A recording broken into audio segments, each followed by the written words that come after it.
ఇప్పుడు మోదీ గారిని తీసుకుంటే ఇప్పుడు అంటే నేను 2 రకాలు విన్నాను. ఒకటి హిట్లర్ మళ్ళీ పుట్టొచ్చాడు అనేది, ఇంకొకటి శ్రీరాముడు మళ్ళీ పుట్టొచ్చాడు అనేది. ఈ 2 ఆయనకు ఆపాదించడానికి what will be the reason? ఈ జనాల సైకాలజీ ఏంటి ఆయనకి ఈ టైటిల్స్ ఇవ్వడానికి? ఇప్పుడు హిట్లర్ ఆయన పుట్టొచ్చాడు అనేది నేను కూడా వీడియో చేశాను. హిట్లర్ ఆయన పుట్టాడని కాదు, హిట్లర్లో జీవితంలో జరిగిన సంఘటనలు యాజ్ ఇట్ ఈస్ గా మోడీ జీవితంలో ఉన్నాయి. అది యాజ్ ఇట్ ఈస్ గా. ఓకే, అతను పెళ్లి చేసుకోవాలని చెప్పాడు. ఓకే, అలాగా కొన్ని ఒక 15-20 క్యారెక్టర్స్ ఇతనే కలుస్తాయి సేమ్. కాబట్టి అతనే ఇతరులా పుట్టాడనేది ఒక అజంప్షన్ అంతే, సరదాగా అంతే తప్ప నాకు పునర్జన్మ మీద నమ్మకం లేదని, పునర్జన్మ నేను లేవు ఊరికే నమ్మకం అంతే. సో అటువంటి క్యారెక్టరిస్టిక్ ఉంది అనేది ఒక ఫియర్. అందువల్ల ఇప్పుడు ఒకటి చెప్పారు కదా, ఇంకో 2-3 చెప్పండి.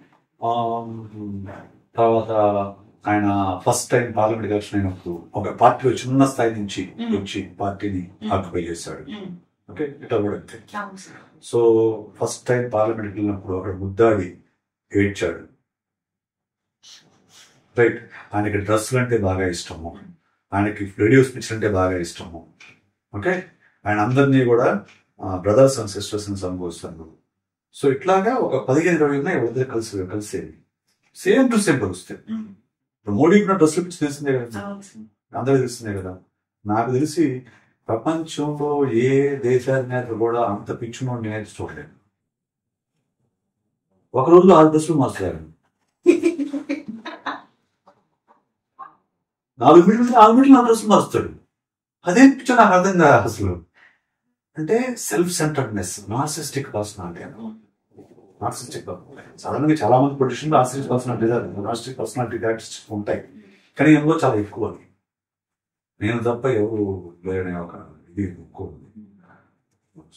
అంత అటువంటి డ్రెస్ పిక్చర్ చూడండి. మామూలు కూడా నేను సీరియస్ సినిమా హీరోలు కూడా ఉండాలి అంత ఇది. సినిమాలు కూడా ఉదయం ఒక డ్రెస్ వేసుకుంటే సాయంత్రం ఒక డ్రెస్ వేసుకుంటారు, కానీ సినిమాలో వేయచ్చు ఒక 5 డ్రెస్సులు. నిజ జీవితంలో సినిమా హీరోలు కూడా మార్నింగ్ ఒక డ్రెస్ చేస్తారు, ఈవినింగ్ ఒక డ్రెస్ చేస్తారు, ఇంకో డ్రెస్ మారుస్తారు. 6 డ్రెస్సులు అయితే మార్చడం అది ఆయన ఇష్టం. ఆయన ప్రధాని కాబట్టి మనం పదవిని గౌరవించాల్సిందే. But I have my reservations. అలానే ఇప్పుడు శ్రీరాముడు అంటే ఏమవుతుందంటే, ఇప్పుడు దేశంలో నేను రిగ్రెసివ్ మోడ్ అవుతుందని చెప్పేసి దేశం ఒక గత 20 ఏళ్లుగా పార్టికల్ చెప్పా, బీజేపీ అధికారంలోకి వచ్చిన తర్వాత చాలా గట్టిగా ప్రయత్నం చేసి జనాన్ని ఆలోచించనివ్వకుండా మతం వైపు తిప్పేసుకొని దేవుడి వైపు తిప్పేసుకున్నారు. జై శ్రీరామ్ అంటాం అనేది ఈ దేశానికి ఒక పెద్ద ఇది అయిపోయింది. నిజానికి శ్రీరాముడు అనేవాడు ఒక 5-6 ఐ థింక్ ఒక 1000 క్రితం శ్రీరాముడు అనే దేవుడు లేడు, ఇంత పాపులర్ అయితే కాదు.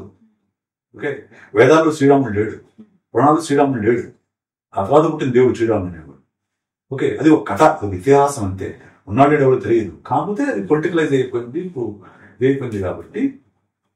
సో వాళ్ళందరికీ ప్రతినిధిగా మోడీ కనిపిస్తున్నాడు కాబట్టి ఇక అట్రిబ్యూట్ చేస్తాను అంతే. రాముడే అది ఇది విష్ణుమూర్తి 11వ అవతారం, మీకు తెలియదు అది ఇంకా. అయ్యో నెట్లో కొడితే వస్తుంది 11th అవతార విష్ణుమూర్తి కలికి రాలేదు, కానీ 11వ అవతారం వచ్చాడు. నమ్మేవాళ్ళు నమ్ముతారు, ఫాలోవర్స్ అంతే. They don't think, they just follow. దాన్ని సెలబ్రిటీ వర్షిప్ సిండ్రోమ్ అంటారు. సెలబ్రిటీ వర్షిప్ సిండ్రోమ్ వచ్చిన తర్వాత నీకు నాయకుడు ఏం చేస్తే సెలబ్రిటీ ఏం చేస్తే అది అంతే.